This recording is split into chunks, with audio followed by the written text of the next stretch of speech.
Mummy કેમ છે તમને? જય શ્રી કૃષ્ણ. સારું છે હો, બેસ અહીંયા. જો તો ખરા તમે કેટલા બીમાર પડી ગયા છે. આ ભાભી કઈ તમારું ધ્યાન નથી રાખતા. હવે હું આવી ગઈશ ને એટલે હું તમારું ધ્યાન રાખીશ. અરે મારું ધ્યાન તો રાખે જ છે. મમ્મી તારે એકદમ મસ્ત ચા પીવી છે ને? હા હા, જા બનાવ ને. ભાભી એક કપ મસ્ત આદુ અને એલચી નાખીને ચા બનાવજો. એ હા દીદી.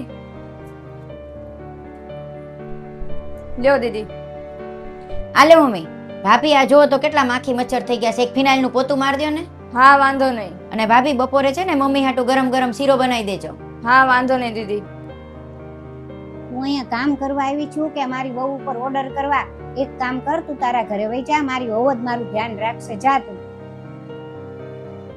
નહોતી ને ત્યારે બધું ઈ જ તે કરતી હતી ને તું આવી તારે તો એને જ કરવાનું. તો તારા આવવાનો કઈ અર્થ ખરો? મને તેમ કે તું આવીને મારી સેવા કરીશ. ઉલટાનું તું તો વધારે કામ કરાવડાવે છે.